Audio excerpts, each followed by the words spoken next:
Que o Senhor Jesus Cristo abençoe a todos que estão conosco, nos acompanhando através da rádio, através da internet e através de todo o meio de comunicação que este programa está sendo transmitido.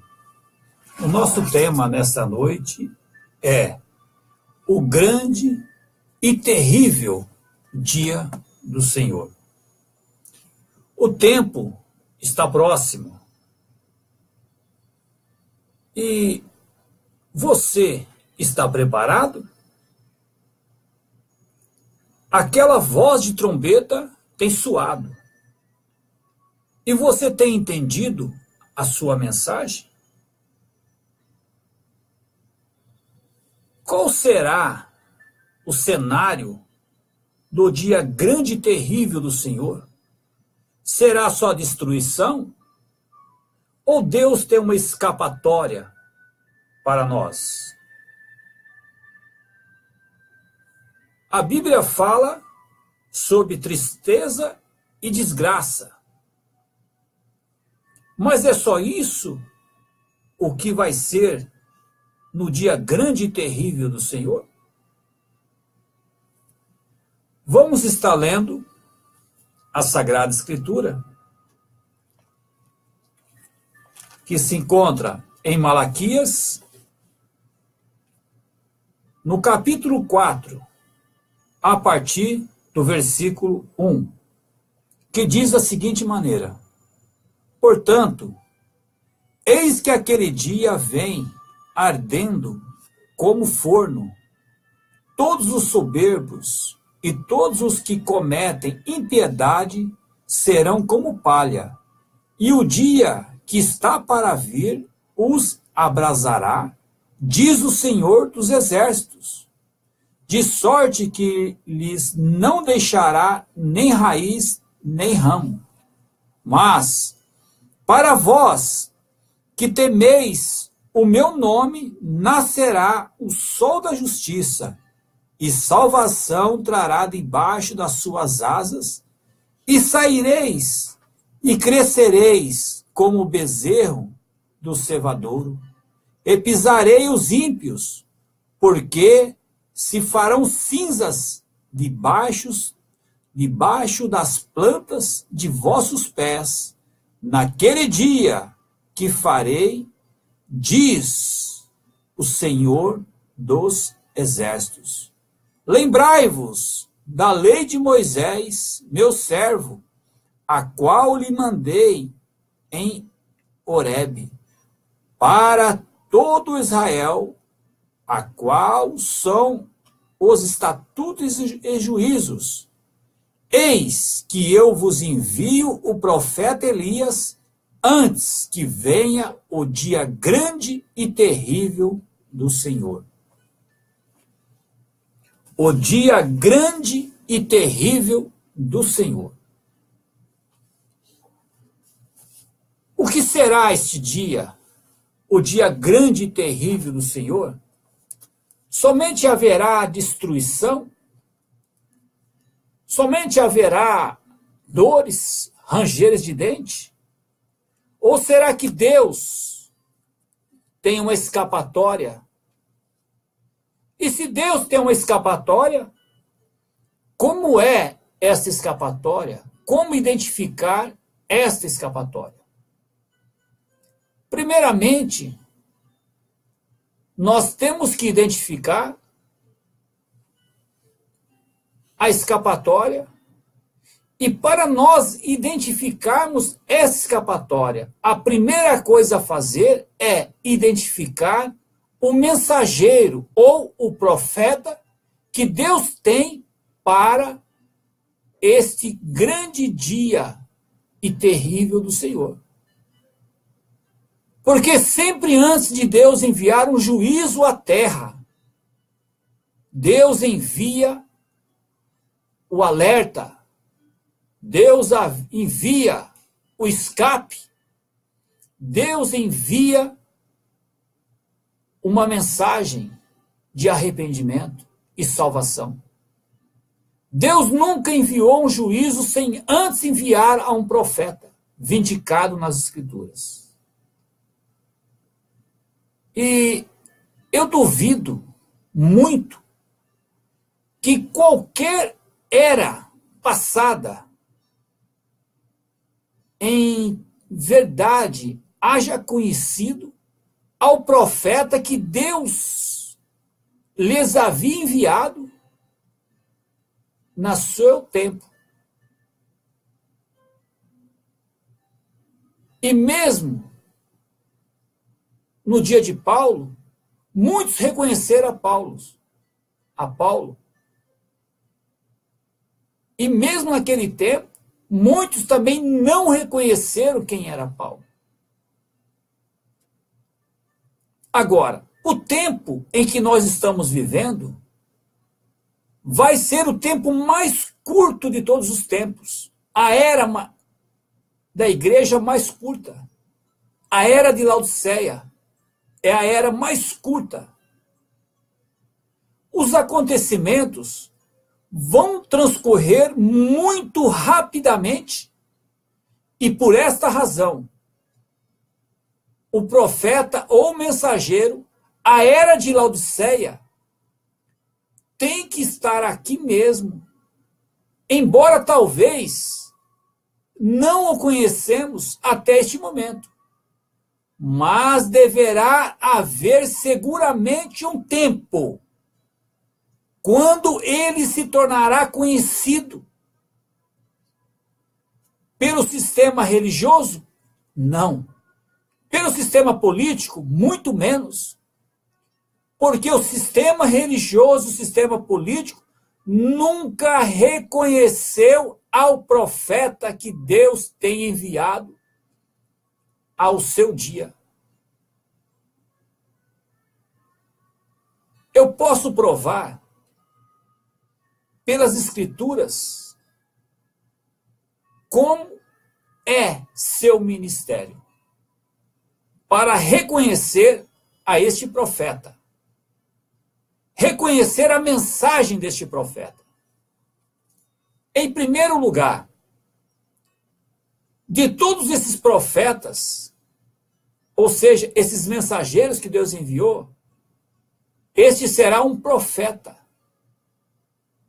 Ele terá um ofício de profeta. Ele terá um ministério profético. O ministério profético será somente baseado na palavra, na Escritura. Porque quando ele profetiza ou tem uma visão, essa profecia ou essa visão tem que estar de acordo com as Escrituras, segundo a palavra de Deus.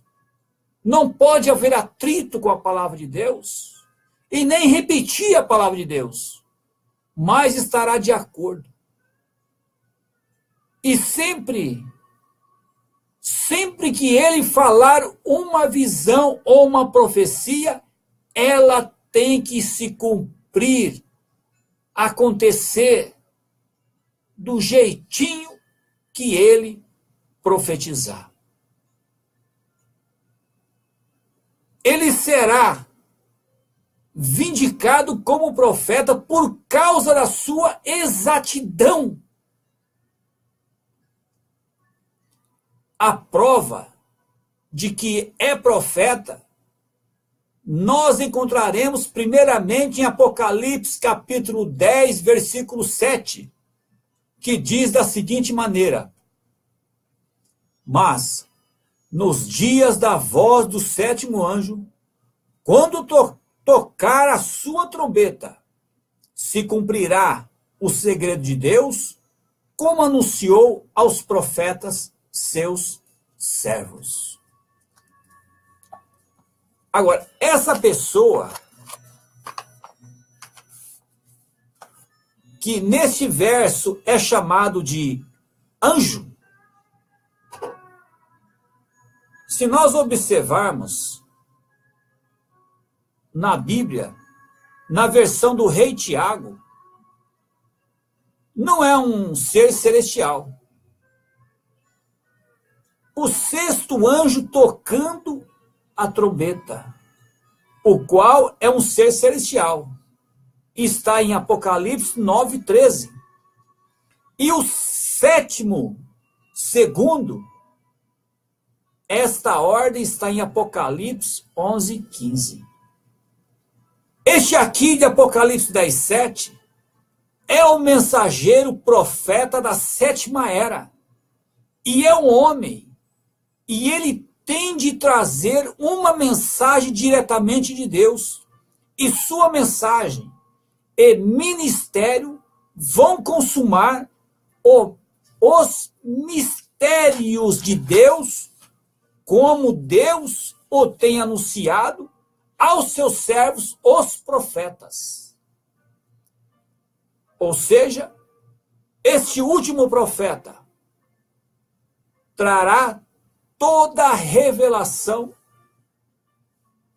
e será o último profeta, ou seja, o precursor da segunda vinda do Senhor Jesus. Deus vai tratar a este último mensageiro como um profeta. Porque ele é um profeta e tem que ser um profeta. Isso é o que o Paulo, veja, isso é o que Paulo foi na primeira era. Paulo foi o profeta da primeira era. Os demais foram reformadores. E na última era tem que ser também um profeta. Tocar-se-á a buzina na cidade, e o povo não estremecerá? Sucederá qualquer mal à cidade, e o Senhor não o terá feito? Certamente, o Senhor Jeová não fará coisa alguma sem ter revelado o seu segredo aos seus servos, os profetas. Amós, capítulo 3, versículos 6 e 7. Veja se não se encaixa perfeitamente Amós com Apocalipse 10:7. Um profeta revelando os segredos, os mistérios de Deus para a última era. Veja. E também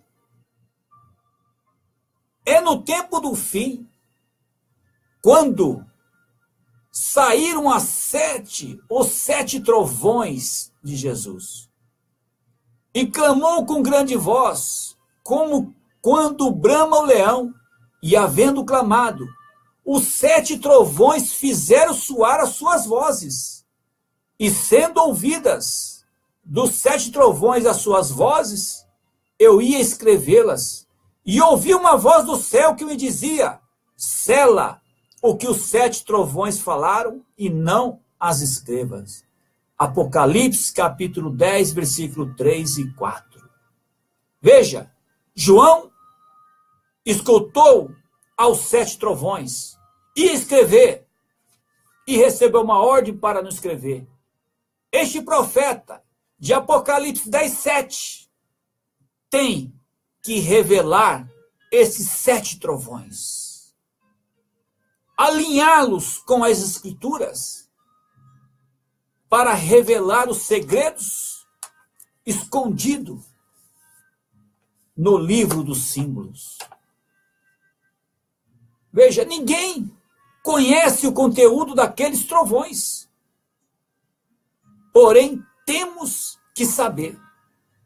Porque este profeta de Apocalipse 10:7 é o que está vindicado para revelar o que os trovões falaram para João e não foi lhe permitido escrever. E, segundo Amós, se necessita de um profeta para obter a revelação que Deus não tem, que Deus tem, e Deus não tem outro meio para publicar suas revelações escriturísticas. Deus sempre revela as suas revelações escriturísticas por meio de um profeta. A palavra sempre veio através de um profeta e sempre virá. Deus é imutável, Deus não muda. O que foi, já foi. O que é, já foi. O que será, já foi. Portanto, não há nada novo debaixo do reino dos céus. A palavra sempre veio através de um profeta e sempre virá. Por quê? Porque esta é uma lei de Deus. É uma lei de Deus. É evidente, mesmo por um exame fortuito nas Escrituras. É uma lei de Deus. O Deus imutável, com caminhos imutáveis, invariavelmente envia seu profeta em cada época entre o povo, e o povo tem se desviado da ordem divina. Deus não envia 2 profetas, 3 profetas, 4 profetas. Deus envia somente um profeta maior.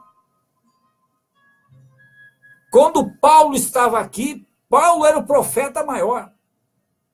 Os apóstolos, ali com Paulo, estiveram do lado do Senhor Jesus Cristo e reconheceram o ministério profético em Paulo. E quando Paulo falava, eles escutavam e atendiam. É diferente um profeta de uma profetisa ou dos dons de profecias. Veja, com ambos, os teólogos e o povo, tendo se apartado da palavra, Deus sempre envia seu servo a este povo. Sempre envia este seu servo ao povo. Mas os que mais resistem e resistiram a um servo de Deus, a um profeta de Deus, sempre foram os teólogos, líderes religiosos e o sistema religioso do seu dia. E quando Deus envia esse servo, este profeta, envia com um único objetivo, é de corrigir os falsos ensinos e guiar o povo de volta a Deus. Assim, esse mensageiro da 7ª era, da era de Laodiceia, da última era, ele é um profeta.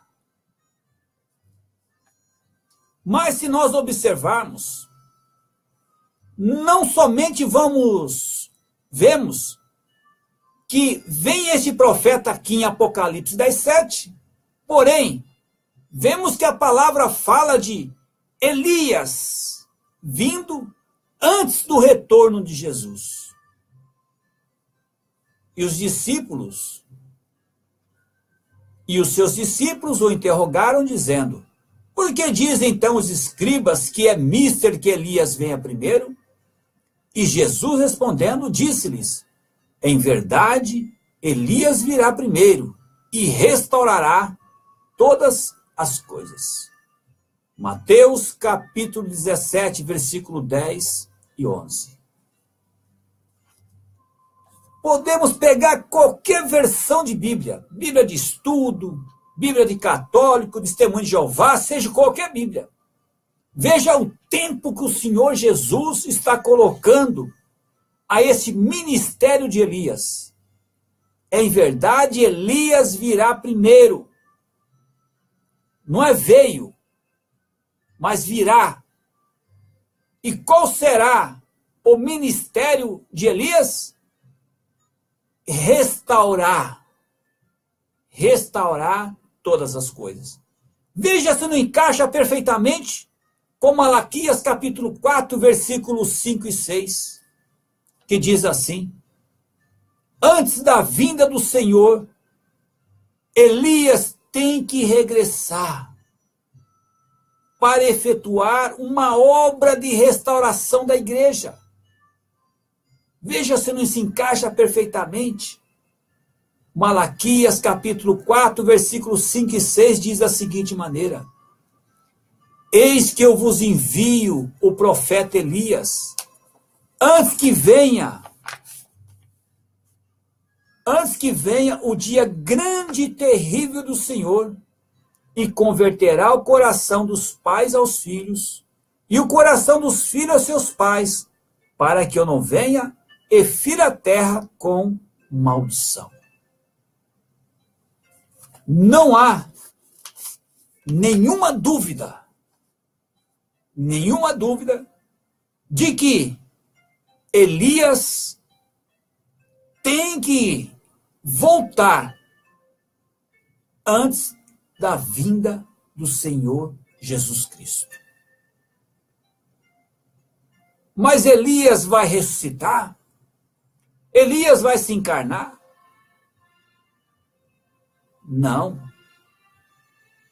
Porque no versículo seguinte, o Senhor Jesus Cristo mostrou que Elias já tinha vindo para cumprir a sua primeira parte de Malaquias, que é restaurar o coração dos pais aos filhos. Converter o coração dos pais aos filhos.